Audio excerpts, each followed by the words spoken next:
We're doing an Own Voices episode later in the season. Do you mind if I just ask you what that means to you? And as an agent, like, do you think you kind of implied that like that's helpful right now? Oh, it is definitely helpful. Can you kind of just talk about like how you feel about it and the trends as it currently is? How I feel about it or think about it? Is that what you said? Yeah, as you think about like how you would define it, and also just kind of like the atmosphere around Own Voices from an industry perspective. Do we have to go there on this one? So complicated. All right. Welcome to the Klunatics podcast. I'm Kurt Graves. That was Deidre Knight, TJ's agent, who we met in episode 8. Deidre is also an author, and she showed the appropriate amount of reticence before tackling a very complex topic. TJ touched on it in episode 7. It's the idea where I wrestle with own voices, and are queer people the only people who should tell queer stories? No, I don't think so. I don't think that that's how it necessarily works. And in episode 4, we need queer people telling queer stories. We need people of color telling their stories. We have to have own voices because own voices matter now more than ever. Own voices. What is it? And why should you care about the movement? In September 2016, author Corinne Duyvis created the hashtag #OwnVoices. Her goal was to be able to find and recommend kidlit books with diverse characters that were written by diverse authors. The Seattle Public Library expands that definition to include books written by an author from a marginalized or underrepresented group writing about their own experiences or from their own perspective, rather than someone from an outside perspective writing as a character from an underrepresented group. But as with many hashtags, the term has taken on a life of its own, and it means different things to different people. This week, we're joined by several queer Own Voices authors and creators to discuss the benefits and potential downfalls of the Own Voices movement. Before we begin, though, the producers and I decided that it is necessary this week to give you a rare glimpse behind the scenes of creating this podcast. In preparation for this episode, we reached out to a wide array of authors to be interviewed, and we're very grateful for every author who agreed to talk about this complex topic. But we also acknowledge that almost every voice you'll hear in this episode is white. That is not by design. In fact, we worked hard to not have that be the case. For many reasons, including scheduling, the Black and Latinx authors we approached were not available or not interested in being interviewed at this time. We're sorry not to have their voices included in this episode, and we will strive to include them if we approach this topic again in the future. Every voice you'll hear in this episode, however, is queer, which is an all-encompassing term I use for anyone who doesn't identify as a straight, cisgendered person. Our exploration of the Own Voices movement begins with author Katie Edwards. My name is Katie Edwards, and I'm the author of the Tarot Sequence series, and I'm happy to be here. I think in its simplest term, Own Voices is, if the book is a mirror, I see myself in it. It's me. That is my representation. That is my experience. I share a lot with the author who's talking deeply from something they went through, which was both highly personal and unique to them. Yeah. Do you think it's important? Yes. This is a very loaded issue. And I want to be careful about what I say because I have appreciation for all elements of it. I think that as for whether it's needed, absolutely 100%. For someone who actually lives that experience, you can't mimic that level of authenticity. And that's something really, really important. Okay, so hi, it's really nice to be here to talk to you. Thanks for inviting me. And I'm Jay Northcote. I'm a British, as you can probably tell, author of queer romance. I've been writing and publishing for about 6 years now, I think. I've stopped counting. And I'm also transgender and queer. But I didn't know that when I started writing. So that's me. I think it's good to celebrate queer books written by queer people because I think that inevitably you get a kind of authenticity that can be hard to recreate if you haven't lived that experience. But at the same time, I'm never going to have lived all the same experiences as any of my characters. There's all, some things about their experience might be the same as mine, but there'll be lots that will be different. But I think I think the other reason it's important is I think that a lot of queer readers, especially younger queer people who are still trying to work out their identities, actually seek out Own Voices books because they kind of want to have that direct connection to the community almost, and actually hear that voice. And readers aren't the only ones seeking an authentic voice to hear in queer literature. Sometimes it's the authors themselves who use their writing to explore a side of themselves they are only just beginning to understand. Hi, my name is Ed Davies, and I write romance. My next release is a gay trans romance called Freedom. Yeah, I think a lot of my drive to write about stories that reflect queer people and trans people and whatnot was because I want to reflect those things that I needed to see, because I was denied that language to even understand who I was. I didn't even have maybe I'm trans or maybe I'm not, growing up as a kid like some kids did. It was just so not on my radar that I didn't even know that what I was feeling was dysphoria, much less that there was a cure for it. And I couldn't picture myself growing old, so I couldn't picture any kind of future for myself. And then, of course, the closest I could get were the movies about cis gay men who I was kind of strangely identifying with, but I couldn't figure out why. And then they all had tragic endings and so on. So, yeah, it really was a search for what the hell is going on. Hi, I'm C.B. Lee. I'm from California in the United States, and I'm a queer writer. I'm the author of the Sidekick Squad series and a number of other forthcoming books. But when I was a kid in middle school and high school and college, all the stories that I was writing was stories that I thought people would want to read. And the only stories that were being published that I read and internalized were okay, and I loved fantasy. So everything in fantasy was centered around like a Eurocentric medieval sort of high fantasy world, which featured white, straight, cisgender characters. And so initially, those were the kind of stories I started off with.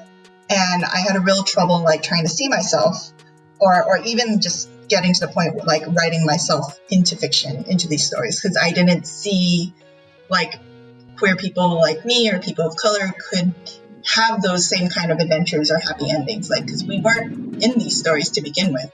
So when I first started writing, but my first novel came out in 2015, and it was a queer romance. And so at that time, it was I think it was a first time where I was hey, you know what, I'm just going to write a queer Asian American character because I'm queer, I'm Asian American, and I want to have this specific identity in the book. I want it to be, I just want this to exist. It definitely took time. It was part of and it comes across in a way where a lot of self-reflection, and I think a lot of frustration too about not having ever seen that representation and wanting it in a specific magical way. I wanted to see characters of color getting to go on magical adventures and being the chosen one and falling in love or exploring queer relationships or questioning themselves and learning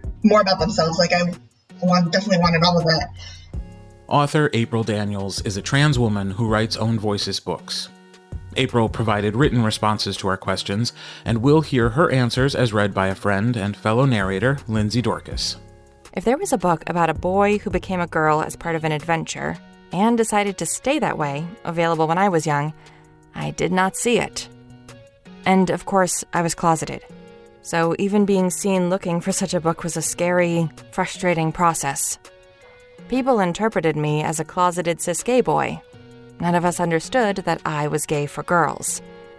Efforts to help me by showing me to certain books were thus misgendering and dysphoria-inducing. Also, a few times bullies would mockingly suggest those same, very serious issues sort of books to me, because Poisoning the Well was a fun game for them.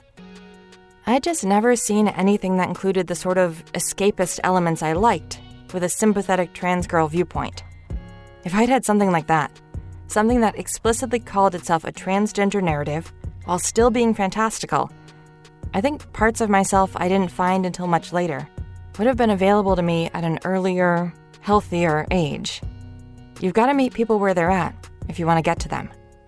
So when you first start out, you have some if you spend a lot of time in the closet, you've got some natural hesitations about exposing yourself so much in literature. And I was always worried that that would marginalize me if I did that. That was in the beginning. And as time went on, I found a job, and a good job. And I'm very comfortable in life. So I'm finally turning to writing as okay, now's the time to really do it. And since I have this comfort margin of a day life that'll keep me supported, I can take risks. And the first risk I decided I wanted to take was I want all my characters. You see, part of the problem was that I would read these series, urban fantasy especially, that I love. I love Dresden. I loved Ilona Anders. I love Patty Briggs. All those series were so important to me. And a lot of them maybe had gay characters or even maybe a gay storyline, but they certainly were not heavy in queer representation. And I wanted to do that. I wanted to take these stories I love, these mainstream stories, and do it, but with characters who just happen to be gay. I didn't want to write a gay novel. I wanted a novel where characters, again, just happened to be on the queer spectrum. And since I had the comfort to do that because I had a good day job, I said that's what I'm moving into for my entire writing experience. And how's that going for you? Excellent. I still find that there are times the back of my brain is trying to say, don't be so open, don't be so blatant, don't marginalize yourself. And it's my agent, Sarah Megabal, who keeps on having to say, no, you are mainstream. This is mainstream now. And that's why I have such a wide spectrum of readers. The readers are the best part of this entire process. I could spend an entire podcast interview talking about nothing but how wonderful readers are and how supportive they are and how much they share. But they're all across the board, all ages, men, women, gay, straight. It's a different world we're in right now. And I think they're ready for stories from authors telling it in their own voices. It's a different world for sure. Let's check in with TJ's agent. I think that we are so fortunate to be in a time where people who have not been published, and there's been prejudice and bigotry or even just misunderstanding or lack of self-reflection on part of certain people, that why maybe I'm not as comfortable with this, to see all that coming down and instead it being a positive that I as an agent can go to somebody and say, this is an own voices story, and see them perk up. Now that's pretty darn wonderful, right? I think it's been, the past few years in publishing, it's come at like a specific time in where, it's been lobbied around like, oh, like diversity is a trend now, but that's such a weird way of saying it, because like queer people have always existed, people of color have always existed, marginalized people have always existed. So like a trend is something like that implies something that's going to go away. Like bell-bottom jeans were a thing and then they were not a thing. And whereas this is more of a reality, it's just more visible now. I'm an author, so I think I'm probably by definition more represented in the fiction currently available than almost anyone else who reads. I do wish that there were more trans women as viewpoint characters in science fiction fantasy. For about 2.5 years, I appeared on what seemed to be literally every single English-language trans science fiction fantasy list that hit the internet. It's not because I'm that good. It's because trans women protagonists in commercially published fiction are so rare. But there has definitely been a huge, obviously with own voices, man, huge breakthrough in this area. And, is it okay if I mention one of my own books? Yeah. Can I tell one of my best publishing stories Please. ever? Okay. So, once upon a time, I wrote a book called Butterfly Tattoo. That it was, inspired by the fact that I'm bi. And I'm married to a guy. So it was a story about a guy who had had a partner who had been killed, and he makes the choice to get with a woman, start over with a woman, and his friends don't understand. And it's all this kind of, it's a lot about grief. I wrote it after some pretty intense loss in my own life, a couple of really big losses. And it was how I was processing my grief. But it was very much about a bi guy who has been with a male partner who starts over with a woman. I wrote this book in 2005. I mentioned it I wrote it in 2004 and 2005. And when I mentioned it to a big publisher, I was told I would never be able to publish that book in the US. Maybe in Europe it would have flown, but it was too out there, that people were too uncomfortable. If Own Voices had been a thing and I'd been able to, could have said, well, I'm queer and this is from, it was my talking about my own bisexuality. I'm not going to write a memoir. So, I mean, this is how we deal with the things we process. We write fiction and we weave it around in different forms and, look at it in all these different ways. But yeah, she just assumed, I guess, that it was a novel standing outside myself, or I don't know.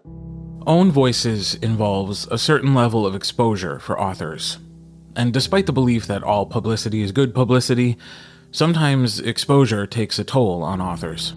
If you are drawing on your own experience to write the book, then you're putting a bit more of yourself out there to be judged and criticized and hopefully enjoyed and related to. But I think there's something about kind of vulnerability and being prepared to actually share that much of yourself. And like that's where the difference is that when people are ready to write Own Voices books and do that, then that's where you do kind of get that magic of something that somebody reading can be like, oh yeah, I really get that. I know exactly how that feels. You can't ever forget that any fiction novel done by an own voice, you've got a nonfiction experience wrapped up in it somehow. And that's worthwhile and that's needed. I mean, that should be encouraged because too often in history, a lot of those people, we weren't allowed to tell the stories in our own voices. Is there an audience that you write for primarily? That's a tough question. I generally write for audience because I assume that the majority of readers out there are cis. But I don't like to label them as a cis audience because I've had a lot of people contact me and say, oh, I found out that this word actually described me really well. And I never knew that was a thing, kind of like the experience that I had myself. And I'm really careful about making my books accessible to trans audiences because it's really easy to write a book that is sort of trans 101 and it has trans characters describing themselves, how we describe ourselves to cis people, which is really kind of an oversimplification. So I try to slip in these moments of how we actually experience ourselves as well, so that it doesn't alienate trans audiences, but it also doesn't confuse or alienate cis audiences. So it's kind of a difficult balance. I try to write to everybody, but that's hard. But also I tend to write about trans men who haven't been as visible as trans women historically, which isn't to say that representation of trans women has been great, because it's actually kind of been the opposite, and the hypervisibility and stigmas around trans women that have been constructed. But because of that total lack of knowledge at all about trans men, I find myself both in sort of my visible social media presence and in my books doing that sort of explainer of what top surgery is and what bottom surgery is and what testosterone does, and those sorts of experiences that people just don't know that they don't know, but having to do so in a way that doesn't alienate the trans reader or make them feel like the only thing that's interesting about us is, those sorts of things that there's just readers might not be familiar with. TJ had something to say about this when we talked to him about asexuality for episode 6.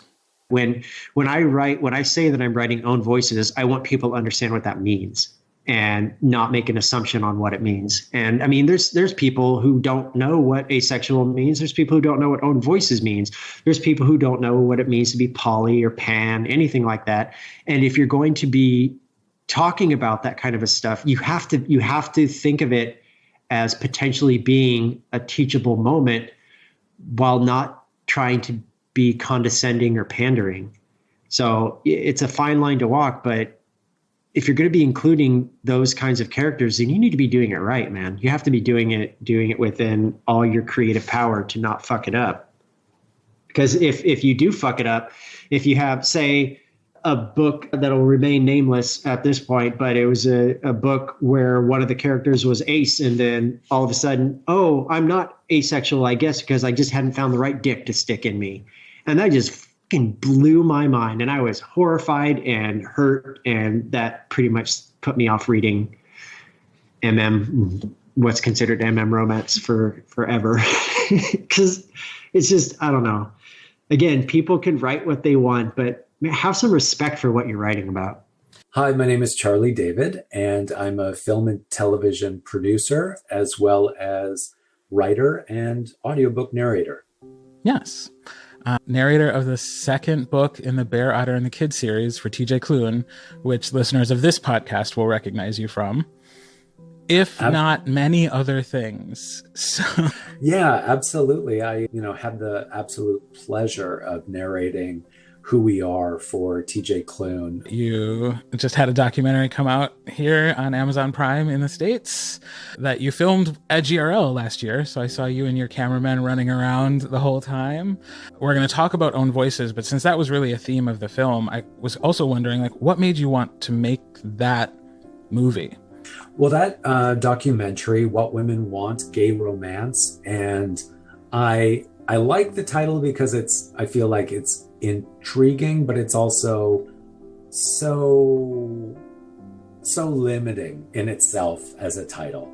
But I think for those of us, or for those that aren't in this awesome community of gay romance and, readers and writers and publishers and stuff that we're in, I think it is an eyebrow raiser for a lot of people when they hear that, there is such a large percentage of the readers, writers, publishers, etc., in this genre that are women, right? And they kind of they take a step back and it's like, huh? What are you talking about? What is this? Please indulge me for a moment. I can't talk about Charlie's documentary without also mentioning that one of the people featured most in the documentary was my colleague, author and narrator, Kenneth Obie. Kenneth passed away tragically and unexpectedly shortly before this episode was released. He would not be considered an Own Voices author or narrator, but he was a fierce ally and advocate. He loved working in the male-male romance genre, and many people who listen to this podcast enjoyed his work and his friendship, and he will be missed. Now, back to Charlie. And, I think because I had grown up reading women who were writing queer stories anyway, like an Anne Rice, like a Mary Renault, and did a fantastic job, and that I felt connected to these love stories and stuff, I certainly knew that it was possible, but I wanted to go and ascertain for myself at the same time that this wasn't a group of people eating other people's lunch, as it were. And so going to Gay Rom Lit in Albuquerque this past fall and filming the doc, that's what it allowed me to do, to interview a lot of people who are actively involved in this space and pose some hard questions about Own Voices, because, that's the time that we're living in, this very kind of a call out culture of like, what ownership do you have in that space? What ownership do you have in that experience? Are you the best person to tell this story? And those are really hard questions that I think at the end of the day, for me, can only be answered by the individual. I don't think it's my place to ever tell another creative entity on this planet what they can and cannot do. And that's what I was saying about what is problematic for me is when you start telling people, but you can't write that story. That story you can't tell. I mean, that's not at all why we embark on being writers. We want to tell every story we can tell, or voice every story we can tell, because that's how we sort through and understand life. I mean, to me, that's really the purpose of being a writer. It's my journey to process this thing that I'm walking through for X number of years. And this is the way in which I choose to do it, is via story, whether it's story I'm writing, story I'm editing and reading and sharing with people and agents, and editors, or whether it's a story I'm just writing that I'm never even going to publish. It's to give context to understanding life. Yeah. Are there any parts of the movement that worry you?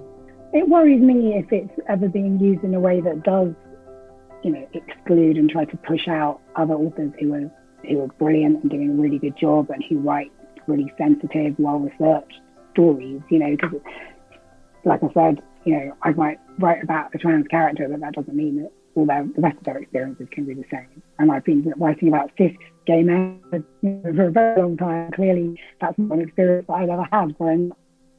The young gay guy, I don't know what that's like. So, I don't think it should be a sort of an exclusive thing saying that, these books are better. It's just like these books are different. And if you want to read a book that has been written by somebody who has some lived experience, then this is where you can do it. Yeah, and I think it comes back to from the writing perspective, if you're thinking about who can tell the stories, and I think about who what stories do you feel comfortable writing? everyone's doing their best. We're all works in progress. I think people are taking the time to, talk to people in the community, and when it comes to how you personally want to, I don't know, it's a really, it's a hard question to answer because it's so nuanced, because I can definitely understand if someone, it's not safe for them to be out, or it's not safe for them to disclose, or they don't want to disclose, but there's a lot of pressure. And this is where something mostly positive, like own voices, gets complicated. I think own voices is really important in offering opportunities, but it shouldn't be used to take away opportunities. And it's often assumed that authenticity and identity and own voices are really neat and tidy, but like you just said, that's not the case, especially with queerness. I wrote several trans books before I came out as trans as an author, and the way those books are discussed now that they're known to be own voices has really changed, even though the books themselves are the same, and I'm more or less the same, but the reader's perception of the books and of me has changed so drastically. So it puts the push for authenticity can force people out of the closet and put trans people in really sticky situations, especially trans people, because when I first started writing, people assumed I was female, and I had to go with it because I wasn't being perceived as male day to day, and people could have attacked me for being inauthentic. And then over the next few years, as I started hormones and I transitioned, the situation reversed. So then I had to come out as a gay man so that I wasn't attacked for using a female pen name. But at that point in my real life, I wasn't safe to disclose my trans identity, so I lived stealth and I let people assume that I was cis. And that always felt like a ticking time bomb, especially when I was writing trans books, because there was a real risk that people would out me for their own purposes at some point. And then I tried to sort of just write books without being present on social media, but that doesn't work because you get these hostile reactions from people who want, the proof that you're authentic and you have the right to write these stories. So for a few years, I was forced into this real corner between a megaphone and a spotlight that it just wasn't safe for me to step into, or a cliff edge of some really big safety risks that cis people don't necessarily have to worry about. I've gone through a huge amount of stress, and those long-lasting psychological consequences I'm still dealing with. And all I wanted was to write feel-good stories with diverse characters and happy endings. It just felt like there was no winning unless I was willing to give up all my privacy and accept all the risks of being out in my whole life. So, yeah, it is difficult. I think the intention behind own voices is great, and there's some really good possible outcomes when authors are being supported. But a lot more nuance and caution is needed to make sure that it's about supporting and not about policing or verifying people's authenticity or pressuring queer people to come out and endure those potentially consequences.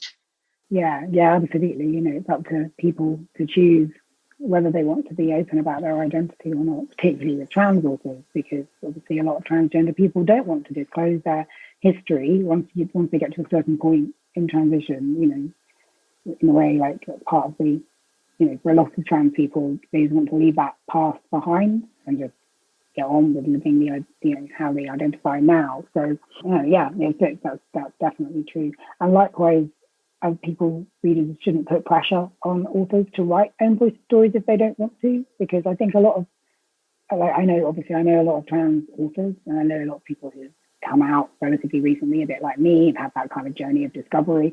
And there's often a feeling that once you've come out as trans, then you've got to write a trans book because everyone's expecting it.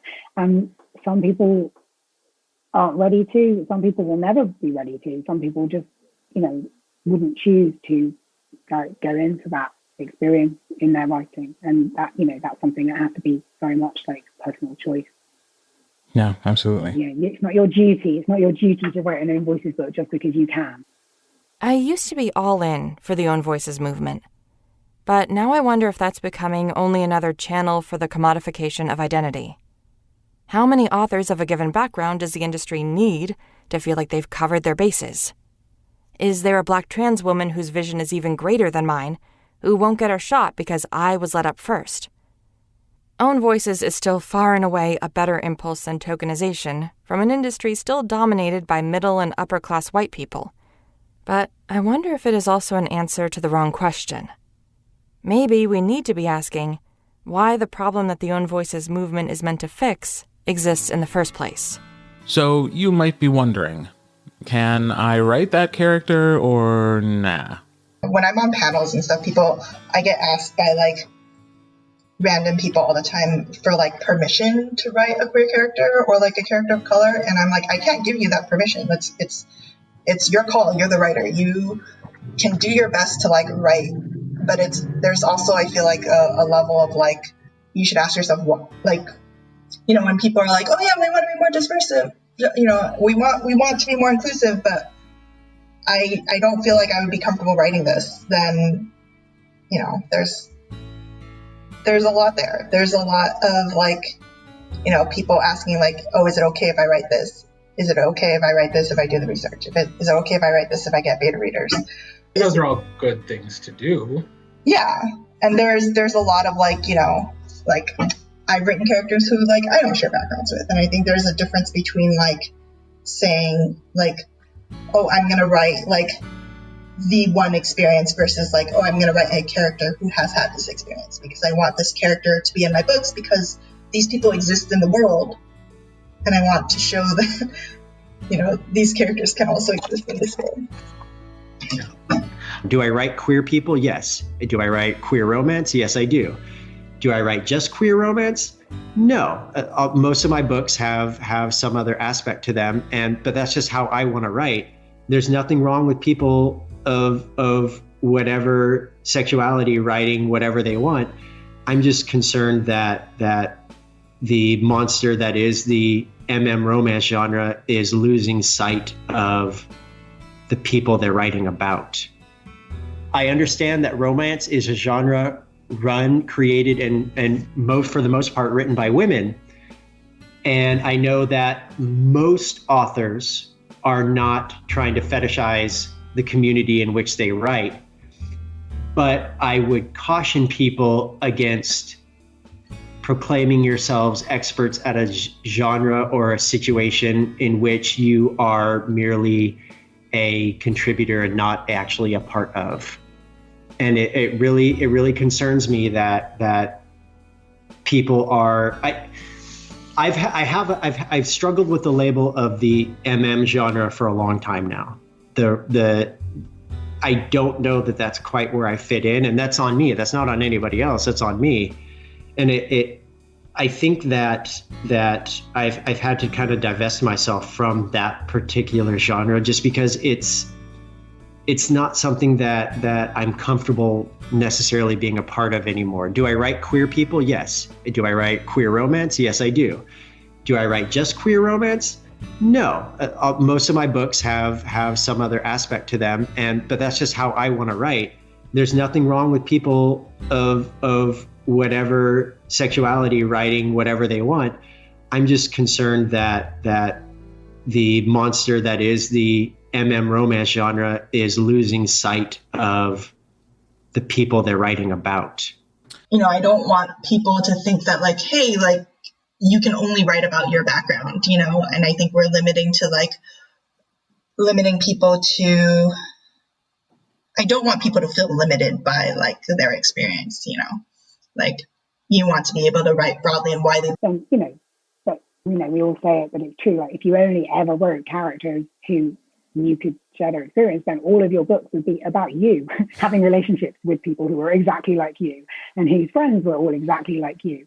So, you know, all of us are going to be writing stuff that's not own voices, even if we are an own voices also. Like only tiny aspects of our books are going to be own voices, and an awful lot of the rest of it, we are going to be doing the same as any other author and, you know, doing our research and trying to imagine what it's like to live in that character's shoes, how, you know, where it's different.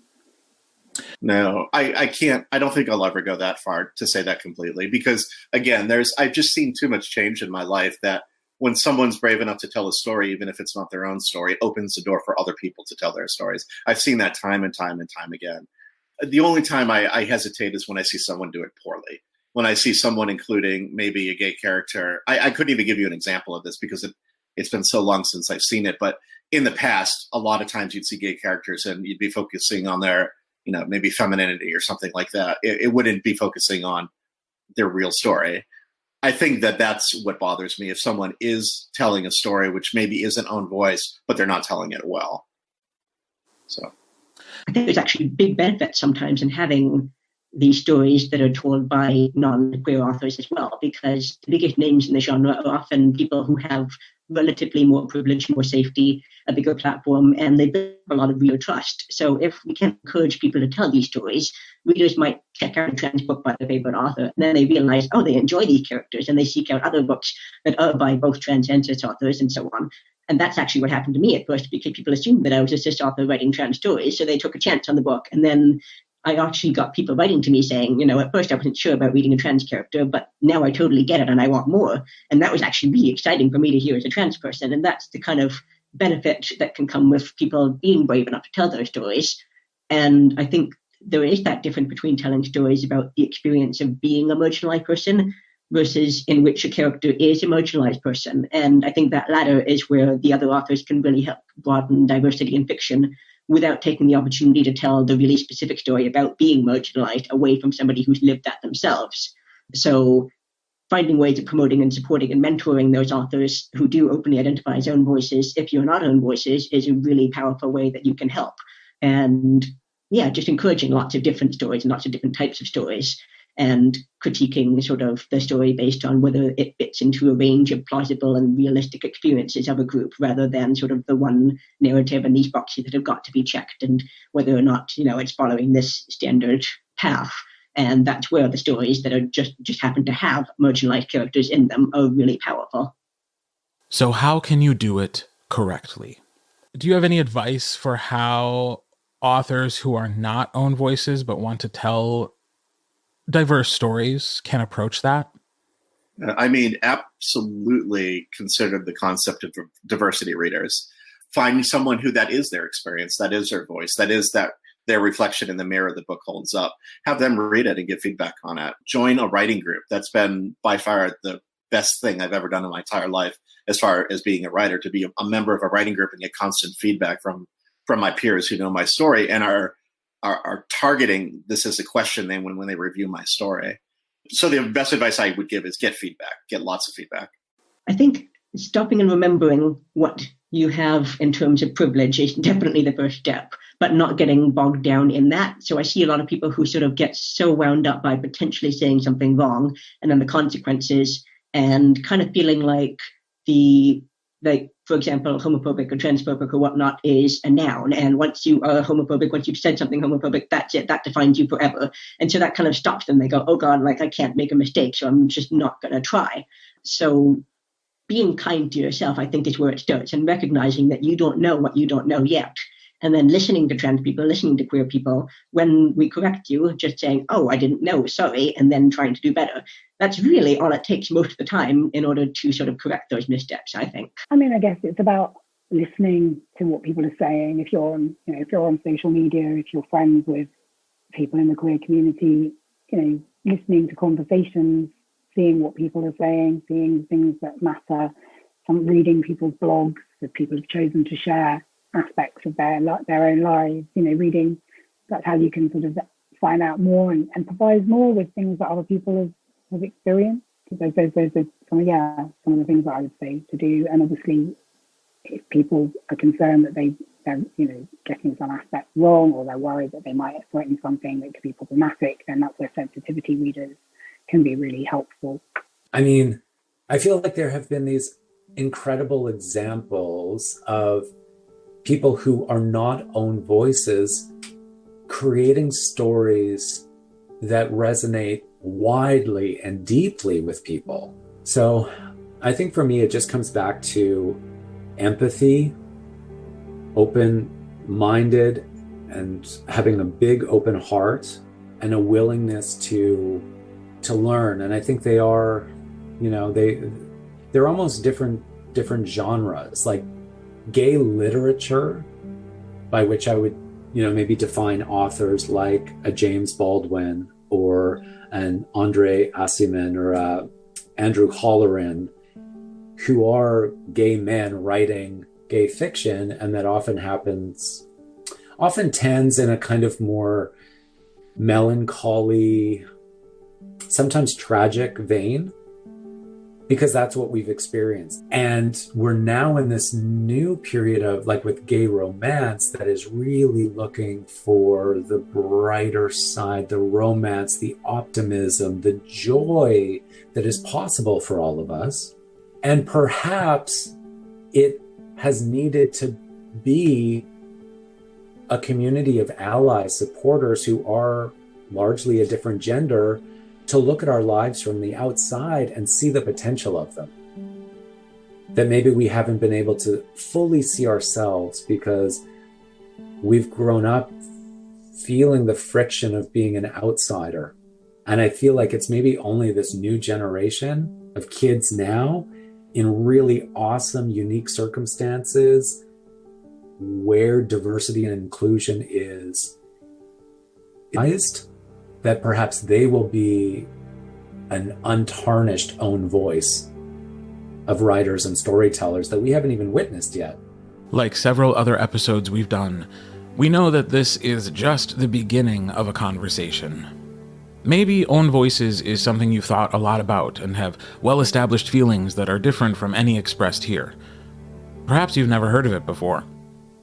In either case, we hope these perspectives offer additional context for how you'll interact with Own Voices stories in the future, and we hope that everyone who listens will play a part in lifting up Own Voices authors without pushing down anyone else.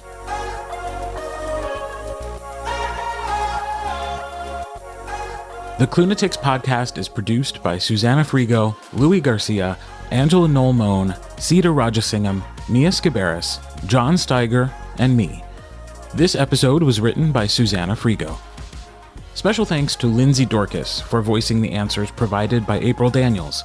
You can find out more about Lindsay at lindsaydorcas.com. And as always, thanks to our season sponsor, Chelsea Verzweivelt. Make sure you're following the Klunatics podcast on social media. Join our Facebook group and find us on Instagram and Twitter using @KlunaticsPod. All episodes are now available on YouTube as well. If you want to support the podcast with a financial contribution, hit the donate button at Klunaticspodcast.com.